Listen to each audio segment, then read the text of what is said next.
तो कैसे हैं आप लोग। आज मैं आप लोगों को पढ़ाने वाला हूँ भारत के पड़ोसी देश के बारे में, वो भी ट्रिक के साथ। कैसे?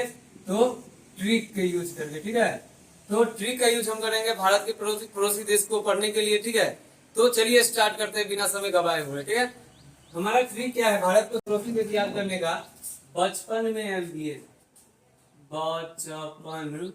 बचपन में MBA, ठीक है। अब इस ट्रिक का यूज करके देखिए हम कैसे भारत के पड़ोसी देश का नाम याद करते हैं, ठीक है। जैसे बचपन में MBA हमारा क्या हो गया? ये हो गया ट्रिक, ठीक है। ये क्या हो गया? ट्रिक हो गया, ठीक है। तो देखिए लिखते हैं ब से क्या हो जाएगा? बांग्लादेश, ठीक है, बांग्लादेश। च से चीन, प से पाकिस्तान, न से नेपाल, M से म्यांमार, B से भूटान, A से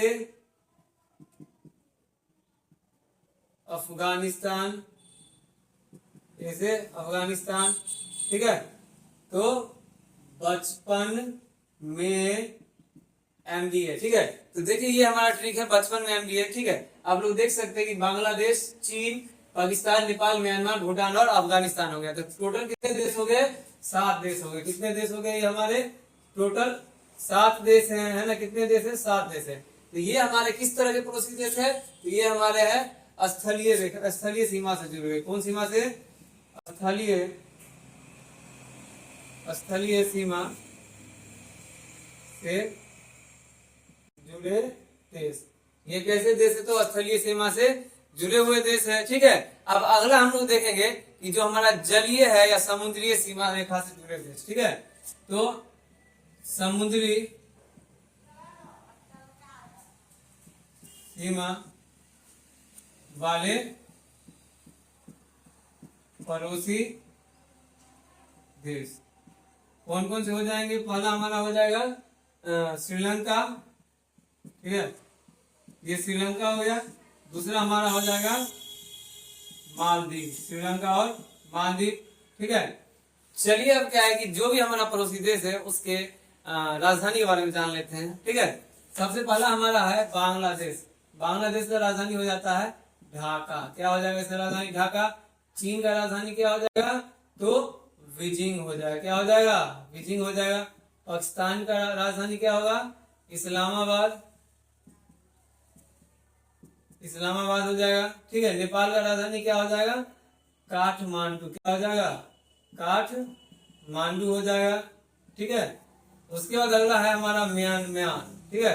म्यांमार का राजधानी क्या हो जाएगा? हमारा नेपीडा हो जाएगा। क्या हो जाएगा? नेपीडा हो जाएगा। यहाँ नीचे लिख देते हैं, नेपीडा हो जाएगा, ठीक है। ये नेपीडा हो जाएगा क्योंकि ये वर्तमान में नेपीडा नाम, इससे पहले क्या था? रंगून या यांगून कहा जाता था, ठीक है। पहले क्या कहा जाता था?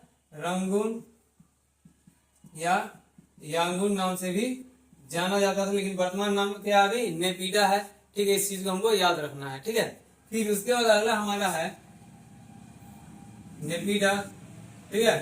अगला हमारा है भूटान। भूटान की राजधानी क्या हो जाएगा? थिम्पू, है कि नहीं? क्या हो जाएगा? भूटान की राजधानी थिम्पू हो जाएगा, ठीक है। और नेक्स्ट हमारा है अफगानिस्तान। अफगानिस्तान का क्या हो जाएगा? काबुल। क्या हो जाएगा? अफगानिस्तान का क्या हो जाएगा? राजधानी काबुल हो जाएगा।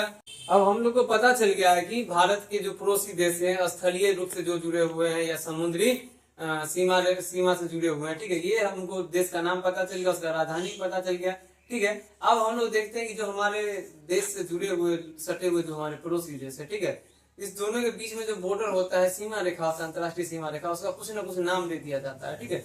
तो उसी सीमा रेखा के बारे में भी हम लोग जानेंगे, ठीक है। कि अब देखिए कि सभी देश है, सभी देश का जो सीमा रेखा का कुछ लंबाई होगा, है ना। पड़ोसी कहने का मतलब है ये हमारे बगल में कोई है तभी तो ये हमारा क्या, ये बॉर्डर बन जाएगा, ये सीमा रेखा हो जाएगा, ठीक है। और कोई पड़ोसी होगा, ठीक है। तो सबसे लंबी सीमा रेखा किसकी है? ठीक है, सबसे लंबी सीमा रेखा वाले देश, सबसे लंबी सीमा रेखा वाले देश हमारा कौन सा देश हो जाएगा? बांग्लादेश हो जाएगा। कौन सा देश हो जाएगा हमारा? बांग्लादेश हो जाएगा, ठीक है। तो लिखेंगे बांग्लादेश, ठीक है। अब कितना किलोमीटर सीमा रेखा है बांग्लादेश का, तो 4096 किलोमीटर। कितना है? 4096 किलोमीटर, 4096.7 किलोमीटर। कितना? 4096.7 किलोमीटर, ठीक है। इतना हमारा क्या है, सीमा जुड़ा हुआ है। किससे? तो बांग्लादेश से जुड़ा हुआ है। तो सबसे ज्यादा सीमा किससे जुड़ा हुआ है? सबसे लंबी सीमा किसके साथ है? किस देश के साथ साझा होता है? तो बांग्लादेश के साथ साझा होता है, ठीक है। अब इसके बाद देखिए, जो हमारा बांग्लादेश है, भारत है, उसका अंतरराष्ट्रीय सीमा को हम लोग क्या बोलेंगे? उसके अंतरराष्ट्रीय सीमा को हम लोग बोलेंगे रेड क्लिफ रेखा। रेड क्लिफ रेखा या रेड क्लिफ लाइन भी बोल सकते हैं हम लोग, ठीक है। तो अंतरराष्ट्रीय सीमा का नाम क्या हो गया? Red Cliff line. इस चीज को हमको याद करना है, ठीक है। तो आप लोग याद कर लीजिए, ठीक है, ये रेड क्लिफ लाइन, ठीक है। फिर अगला हमारा है भारत और चीन का, ठीक है। इसका भारत और चीन का, ठीक है। भारत और चीन का जो अंतरराष्ट्रीय रेखा है उसको क्या कहेंगे? भारत और चीन का अंतरराष्ट्रीय रेखा हम लोग क्या बोलेंगे? मैकमोहन बोलेंगे। क्या बोलेंगे? मैकमोहन रेखा। क्या बोलेंगे? मैकमोहन रेखा बोलेंगे, ठीक है। फिर अगला हमारा है भारत और अफगानिस्तान का, ठीक है। भारत और अफगानिस्तान का, ठीक है। भारत और अफगानिस्तान, ठीक है। तो भारत और अफगानिस्तान का, ठीक है, जो सीमा रेखा है, अंतरराष्ट्रीय सीमा रेखा, उसको बोला जाता है डुरंड रेखा। क्या बोला जाता है? डुरंड रेखा, ठीक है। तो आज की क्लास में हम जान रहे हैं कि भारत के पड़ोसी देश कितने हैं, ठीक है, जो स्थलीय वाले कितने हैं और जलीय यानी समुद्री कितने पड़ोसी देश हैं, ठीक है। उसके राजधानी के बारे में जान लिए। उसके बाद क्या है, अंतरराष्ट्रीय सीमा रेखा का नाम क्या है वो हमको पता चल गया, ठीक है। फिर आगे की क्लास हम अगले क्लास में करेंगे, ठीक है, अगले वीडियो में करेंगे। तब तक के लिए बहुत बहुत धन्यवाद आपका।